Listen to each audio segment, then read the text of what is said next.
Hello everyone, আসসালামু আলাইকুম। লাঞ্চে কি খেলাম আর কোথায় কোথায় শপিং করতে গেলাম, সাথে পিঠাপুলির উৎসবে কি কি পিঠা খেলাম, সেই সব কিছু নিয়ে আজকের ব্লগটি সাজিয়েছি। আশা করি আপনাদের ভালো লাগবে। তো প্রথমে আপনাদের সাথে শেয়ার করছি আজকের লাঞ্চের মেনুটা, যেটা ছিল অনেক বেশি টেস্টি। সব সবজি, শীতের সবজি দিয়ে সবজি খিচুড়ি অনেক বেশি সুস্বাদু ছিল। আর সাথে ছিল শীতকালীন সময়ের সবার পছন্দের হাঁসের মাংস। এটা হচ্ছে হাঁস ভুনা। এটা অনেক বেশি টেস্টি ছিল, যারা হাঁস খায় তাদের তো অনেক বেশি পছন্দ হবে। সাথে ছিল শুটকি ভুনা বা শুটকি বাগার। আর এর সাথে ছিল মরিচের ভর্তা, আর ছিল চিকেন আলুর ঝোল। তো এই মজার মজার লাঞ্চটা করার পরে আমরা বিকেলবেলায় বের হয়ে গিয়েছিলাম। আমাদের একটু টুকটাক শপিং ছিল, কারণ যেহেতু এখন সবার স্কুলই খুলে গেছে, ছেলে মেয়ে সবার স্কুলই খুলে গেছে। তো হচ্ছে মেয়ের জন্য জুতা কিনতে হবে, স্কুল ড্রেস কিনতে হবে, কারণ এখন যেহেতু বাড়ন্ত বয়স, সেটা আগের বছরেরটা এখন ওর হচ্ছে একটু টাইট হচ্ছে। আর সবচেয়ে বড় কথা কি, প্রতি বছর একটু নতুন স্কুল ড্রেস, নতুন জুতাটা কিনে দিলে বাচ্চাদের স্কুলে যেতে আগ্রহটা অনেকটাই বেড়ে যায়, আর বাচ্চারা অনেক উৎসাহ নিয়ে স্কুলের জন্য উঠে যায়, রেডি হয়ে যায়। তো অ্যাপেক্স থেকে মেয়ের স্কুলের জুতাটা নিয়ে নিলাম, তারপরে চলে গেলাম স্কুল ড্রেস কেনার জন্য। স্কুল ড্রেসটা হচ্ছে রেডিমেডই আমি কিনি, বানানোর ঝামেলা আর যাই না, এটা অনেকটা ঝামেলা মনে হয় আমার কাছে। আর যেহেতু এখন সব কিছু রেডিমেড পাওয়া যাচ্ছে, তো আর অসুবিধা কি। তো সেগুলো কেনাকাটা শেষ করতে করতে প্রায় সন্ধ্যা হয়ে গেছে। চলে আসলাম পিঠাপুলি উৎসবে, যেটা আমাদের বাসার নিচেই হচ্ছে। 2 দিন ব্যাপী উৎসবটা হচ্ছে। গতদিনও আমরা এসেছিলাম, আজকে হচ্ছে লাস্ট ডে। আজকেও মোটামুটি আমরা সবাই আস্তে আস্তে করে একই জায়গায় জমা হচ্ছি। খুবই মজার মজার পিঠা ছিল, আর প্রতিটা পিঠাই, মানে প্রতিটা স্টলের পিঠাই অনেক বেশি টেস্টি ছিল। এখন যেহেতু আস্তে আস্তে করে সন্ধ্যা হচ্ছে, সব মানুষটার আনাগোনা আরও বেড়ে যাচ্ছে।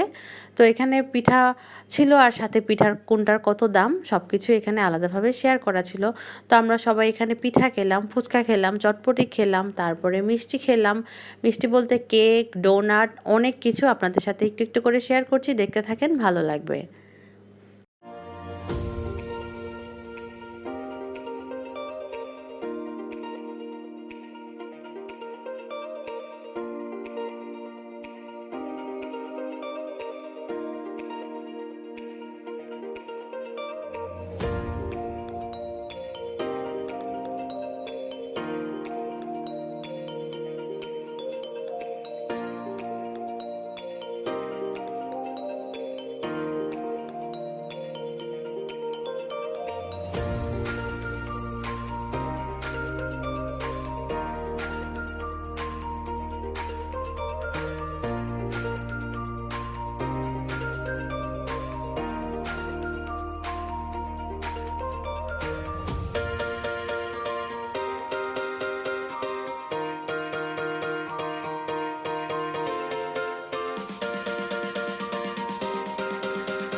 তারপরে আমরা সেখান থেকে আন্টিদের বাসায়ও গিয়েছিলাম, সেটা আর শ্যুট করা হয়নি। সবাই মিলে আসলে গল্পে বসলে ভিডিও করার কথা মনে থাকে না।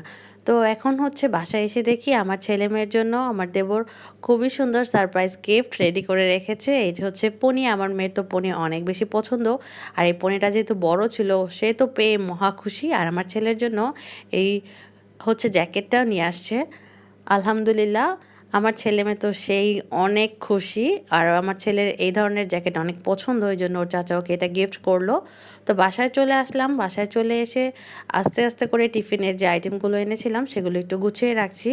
এতে করে সকালবেলা একটু ঝামেলাটা কম হবে, আর অথবা বাচ্চাদের খেতে ইচ্ছা হলে এখান থেকে নিয়েই খেয়ে নিতে পারবে।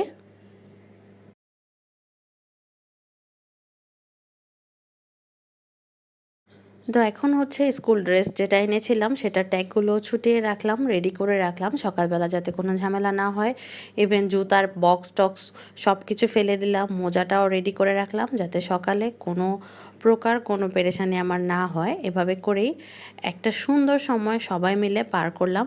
সব কিছুর জন্যই আলহামদুলিল্লাহ অনেক ভালো ছিল আজকের দিনটা। সাথে ব্লগটাও আপনাদের সাথে শেয়ার করে রাখলাম, স্মৃতি আকারে রয়ে যাবে। তো সবাই অনেক ভালো থাকবেন, সুস্থ থাকবেন। আজকের মতো এখানেই বিদায় নিচ্ছি। আল্লাহ হাফেজ।